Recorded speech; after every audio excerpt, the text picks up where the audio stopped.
Brett Allen here. Thanks everybody for watching and listening. We're talking more Condor's Nest. Such an exciting and genre-bending type film. Uh, Thank you for your time. It's a pleasure to meet you and chat with you today about this great project. Sure, no problem. Well, this is very exciting. You've been a part of a lot of great films, television shows. This one, as I mentioned to your co-star Arnold today, is very different than one than I think we've seen in quite some time. I'm very curious, what interested you in the project and made you decide that this was something that you wanted to commit your time to as an actor and as a storyteller? Well, they sent me the script, asking me to do this part. And I mean, it's a small part, but you know, because you get sent a lot of indies, a lot of people interested, and I thought the script was great.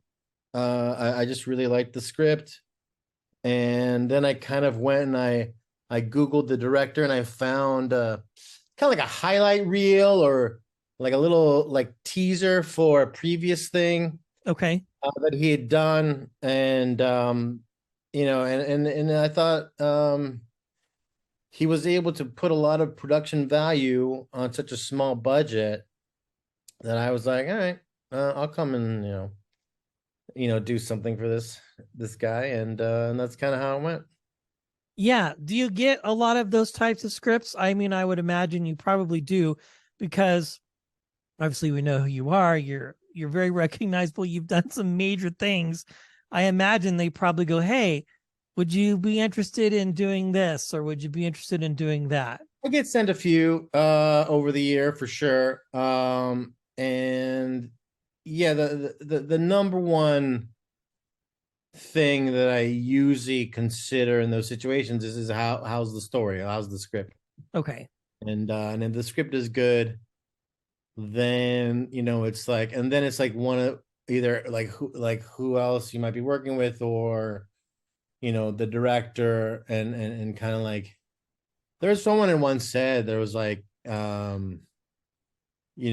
in like when you make a choice in a movie, there's kind of like this triangle. It's like there's like the script, the director, and then the other people you work with, and it's kind of like the rule of thumb. This came up on like that show Dinner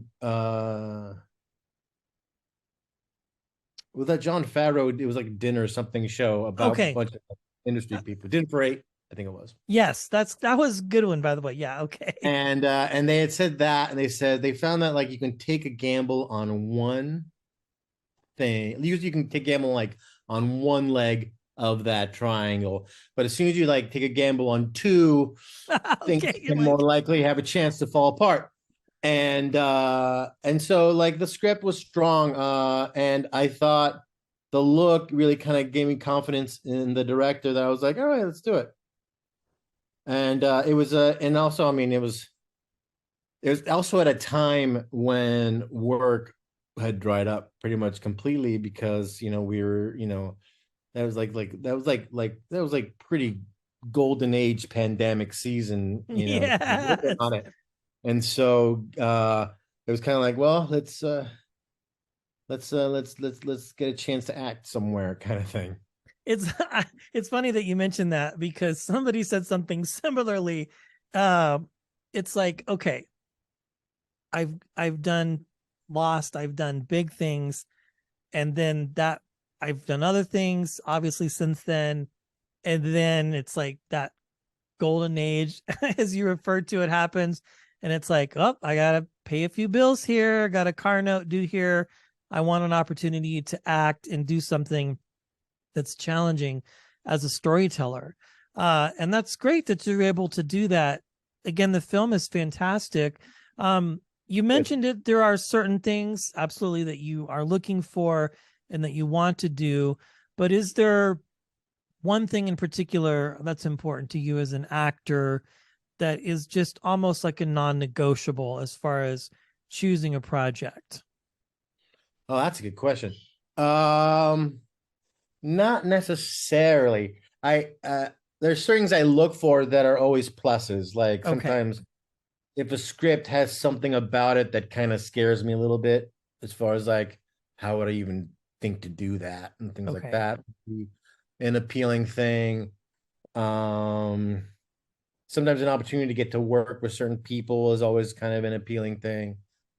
As far as like something that's a deal breaker, it's just basically if the script is bad, mainly is the issue. It takes a lot the other direction to make me go, all right, maybe I can forgive the script because I get to do all these other things. You know, All it's these cool things that might come like along with it shoots somewhere exotic in Europe or right. something like that. Okay. So, maybe I'll make the exception kind of thing You're like like, that. I could take a dive on this, but I get to be in the tropics for 6 months. Yeah, it seems like that can. I mean, it's like you kind of weigh everything, in different ways. It's like usually the script is the first deciding factor in a thing, but sometimes Rob Zombie calls you up and says, "I'm making the monsters for Universal." I go, "All right, that's really all I needed to hear." Yeah. And so then those situations is like doesn't even matter. It's like I was like, yeah, I'll read the script and all that, but I'm already in that kind of situation. So it's really, I guess, a project by project basis that kind of decisions made. And that was a good one too. We had Daniel Roebuck on. I really Oh, right enjoyed. on. Yeah, that was a lot of fun. And as a child of the '80s, it was cool to see that story brought back to life again in a different way with his interpretation. Uh, and to have it show up on Netflix the same day as that Adams Family Wednesday Right. thing was pretty cool to have those two worlds come together on a streamer. Again, Yeah, that's pretty cool.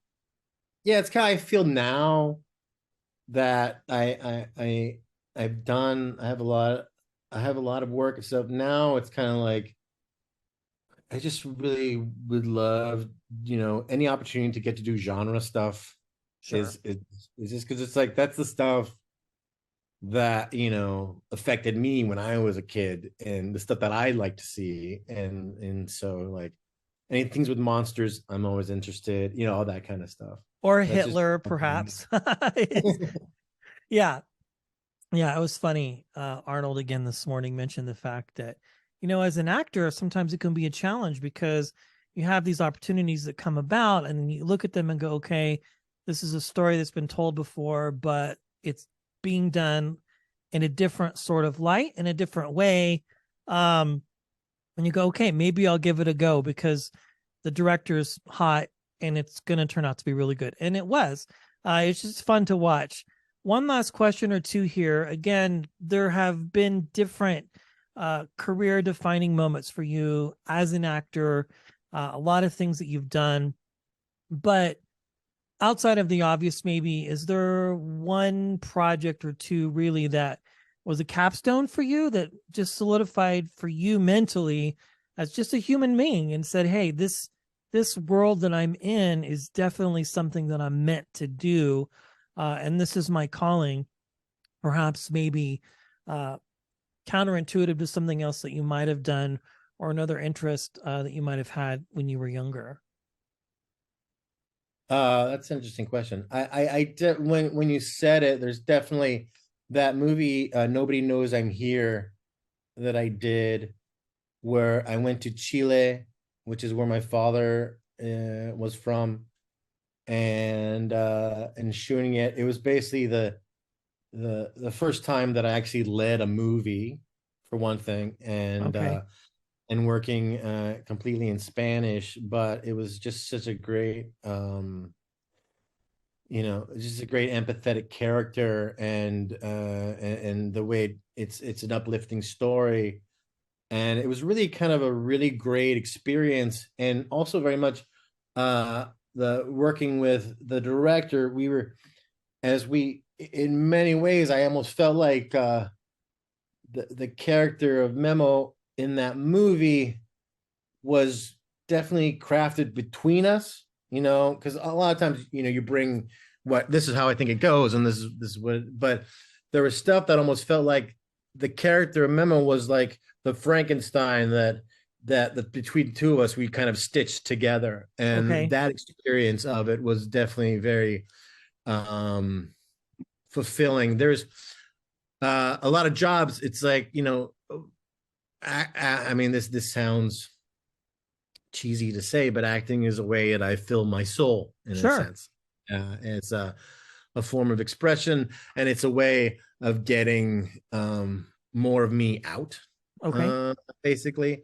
And so there are some jobs that don't quite do that, and sometimes it's like, all right, this one, I did it, but it didn't quite have things like that. And then other ones are in another way. Like what I loved about also doing Condor's Nest was, well, because I played a South American and I'm not very confident doing accents. And so here was part of another appeal was the challenge of like doing an accent and so I had reached out to my cousin in Chile, because he has a Castilian accent, which is how it was described in the script, and I basically had him read my lines, record my lines for me, so I can Oh, kind of like very cool. get the sound changes of what the way he the way he says, what the certain things, and I was like, okay, just to get some of that flavor down first, and so I would be you know used to it, and also just like a big part of like doing accents is really having the confidence to sell it, and, Yeah, and that was helpful. that's funny. Your co-star said the same thing. It's like, I'm South African, but I have to come up with this German accent. That's what I think is so fascinating about your world, is that you're not just playing a character, but you really have to get into the depths of it and peel it apart and learn the language and the stylized way that you're moving and things like that. And then it comes across very believable, and it turns out to be something spectacular, which I think when audiences get a chance to screen it, they'll appreciate that. Great, thank you. Absolutely. Well, one last question here. I want to talk about this and wind the clock back a little bit, because you have done some great projects, but you're coming off a show like Lost, that's one of the hottest on television. And I'm not going to ask you about the ending or anything crazy that you've been asked a million times before, but I want to ask, as an actor, when you finish something like that, what are some of the things that are going through your head, just on a very human level, going, okay, now I have to figure out something that's going to be next? Like, do you face challenges shedding that character and going into something else, or are you already thinking about what you're going to do when you know that that is coming to an end? Well, it's like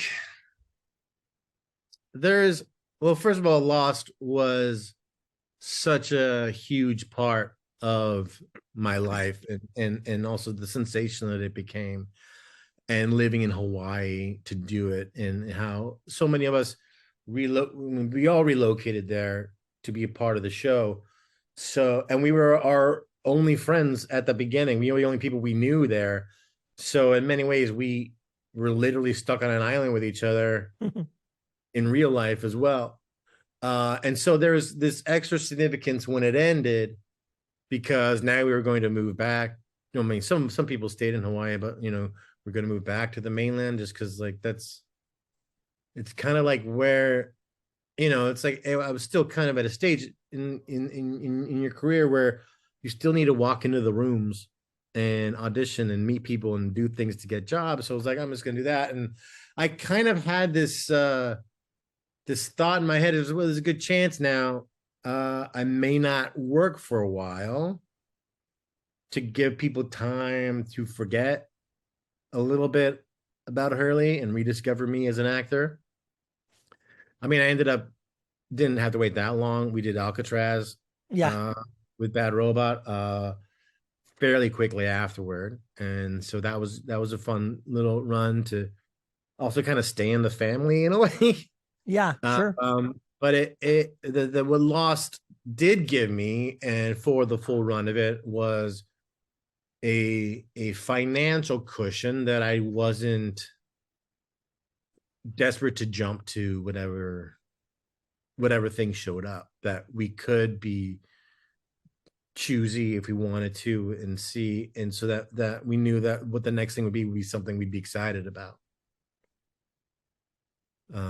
That kind of stuff entered into it. And also just, yeah, just kind of like absorbing the significance of the moment that it happened. Like there were a bunch of like end of the series events and stuff they wanted me to be a part of or go, and I just kind of want to watch it at home with friends, and it's the ending of a chunk of my life, and just watch it there and then just decompress about it, privately, kind of. And that's kind of what I opted for.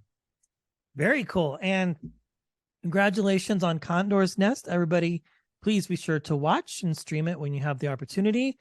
Jorge Garcia, it's been an honor. I've been a fan. I've been following your career. And when the opportunity came to chat with you, I was like, let's do it. Thank you for your graciousness and your time today. Sure. Thank you very much. Absolutely.